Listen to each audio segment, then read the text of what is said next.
Remember Traingate? Today this train is completely ram-packed. These are the CCTV clips Richard Branson didn't show you. What you are seeing for the first time in public are many other passengers sat on the floor of the same Virgin train Jeremy Corbyn and his team travelled on.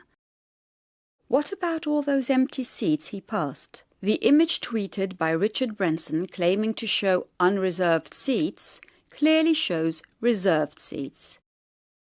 But there were other images leaked to the press by Virgin Trains. 2, 4, 6, 8, 10, maybe 12 seats with no tickets. What on earth? That picture is the most embarrassing thing Right. about this for Jeremy Corbyn. So I come to my initial point, my central point. He's a chump. Let's have a closer look at those so-called empty seats.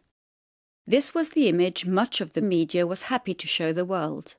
Apparently, showing Jeremy Corbyn in his group of 5 walking past empty seats. But what the footage reveals is that most of these seats were in fact occupied. Some passengers are only visible when they move into frame. Others are children not shown in the initial photo.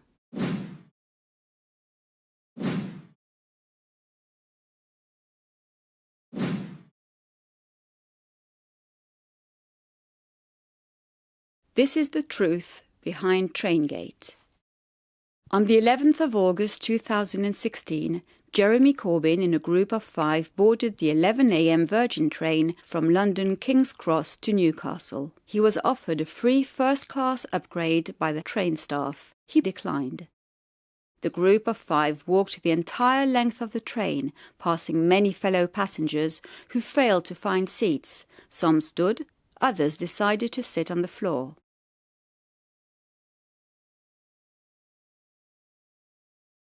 The group of 5 reached the front of the train, and in an impromptu moment, Jeremy Corbyn sat on the floor and started reading his copy of Private Eye.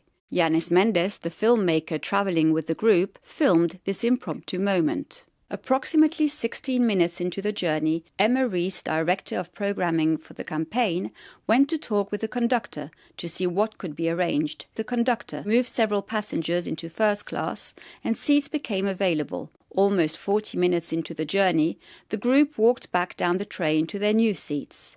They passed many passengers who had given up on finding seats. It appears some had even gone to sleep on the floor of the train. Over 2 hours into the journey, Yanis Mendes took the details from the passengers who had taken selfies with Jeremy Corbyn. He passed passengers who were still sat on the floor. This clip is 2 hours and 15 minutes into the journey. Ellen and her 2 children were fellow passengers who also failed to find empty seats. Ellen confirmed to The Guardian on the 24th of August 2016 that she was also sat on the floor and the train was totally overcrowded.